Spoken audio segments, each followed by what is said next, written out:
करता है, chapter number ये, चैप्टर नंबर ये, चैप्टर नंबर ये, चैप्टर नंबर ये। मैं कहता हूँ उस कासिम नायक से पूछो कि जिसको चैप्टर चैप्टर चैप्टर चैप्टर बताते हुए 20 साल हो गए, उसका आलम यह है, देखो तो लगता है ईसाई है, देखो तो लगता है यहूदी है। अरे कुरान जमाने को सुनाते सुनाते जो अपने कैरेक्टर को, अपनी जिंदगी को, अपने ड्रेस को, अपने तरीके को इस्लामी ना बना सका, वो दुनिया को इस्लाम क्या बताएगा, दुनिया को कुरान क्या बताएगा। अगर इस्लाम फैलाया है तो कसम रब्बे काबा की, इस हिंदुस्तान की वादी के ऊपर अगर सबसे अजीम जात और सबसे बड़ा कोई मुबल्लिग है तो वो हज हिंदुस्तान की जात है, गरीब नवाज की जात है। ख्वाजा हिंद वो दरबार है आला तेरा, कभी महरूम नहीं मांगने वाला।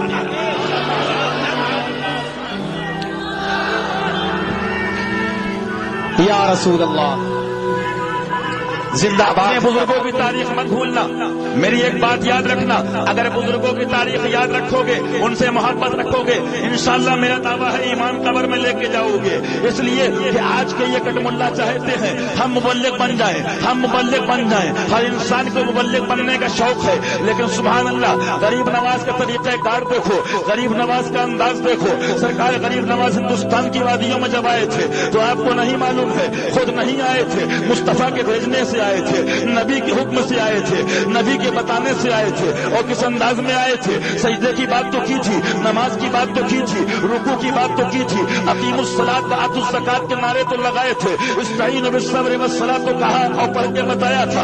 लेकिन साथ ही साथ तरीक़े तबलीग देखिए, जब आप चले थे तो निकलने पहले आपने नबी की बारगाह में हाजिरी पेश की थी, सलाम अर्ज किया था, बारगाह मुस्तफा से जवाब आया था, सुभान अल्लाह। और जवाब हासिल करने के बाद जब आप निकले थे पाकिस्तान की वादियों से होते हुए, लाहौर की धरती से होते हुए तातागंज बख्श लाहौरी के मजार पे गए थे और हाजिरी देने के बाद जब वहां से निकले थे, ताकि जमाने में जो गरीब नवाज को याद रखे उसको ये भी याद रहे कि कासिम नाइक तबलीग क्या करेगा। तो नमाज की बात तो करता है, गौसे आजम से दूर करता है, नमाज की बात तो करता है, नबी से दूर करता है और कहता है मोहम्मद साहब को तो मानना भी हराम है। मैं कहता हूँ मुसलमानों, तुम्हारी गैरत ईमानी मर गई है। जो उसकी फैल में जाए, जो उसकी तकरीब में जाए, वो गुनाहगार है, वो फासिक है, उसकी महफिल में जाना हराम है। इसलिए कि नबी की तौहीन करने वाला है, नबी की गुस्ताखी करने वाला है, वो तो नबी की बारगाह है, वो तो रसूल की बारगाह है। ये नबी न थे, ये रसूल न थे, लेकिन ख्वाजा पाक जब तबलीग करने निकले, हिंदुस्तान ही का नहीं बल्कि एशिया का सबसे बड़ा मुबल्लिग जब निकला और वहां पे चिल्ला करने के बाद सरकार की बारगाह से चले हैं तो फैज के दरिया खोलते हुए अपने जमाने पाक से ऐलान करते हुए जमाने को बता दिया कि सही तबलीग ये होती है कि सर झुके खुदा की बारगाह में, नमाज पढ़ो खुदा के लिए, नियाज करो खुदा वालों के लिए। और हिंदुस्तान के मुबल्लिग आजम ने, गरीब नवाज ने ऐलान करके बता दिया था कि गंज बख्शे फैज आलम मजहरे नूरे खुदा ना के सारा पीरे कामिल कामिल अला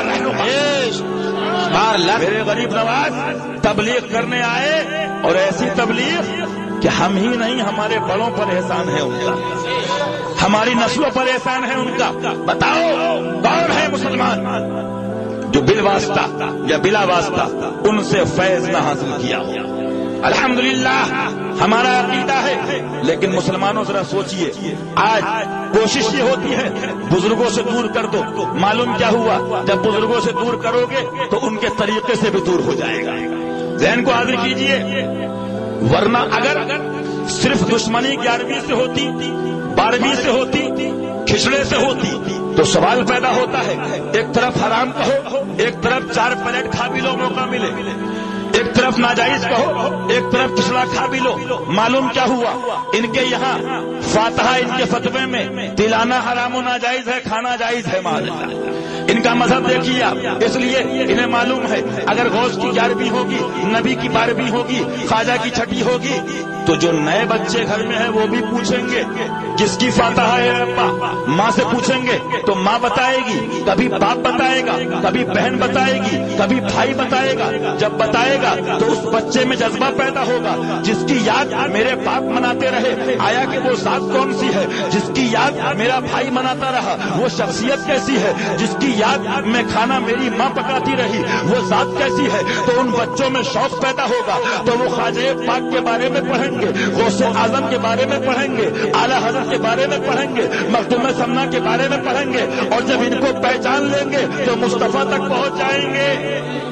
اور جب نبی تک پہنچ گئے تو ایمان سلامت رہے گا، عقیدہ سلامت رہے گا۔ اس لیے دوستو میں آپ سے کہتا ہوں، پہلی بات تو یاد رکھنا، زمانہ چھوٹ جائے لیکن بزرگوں کا دامن مت چھوڑنا۔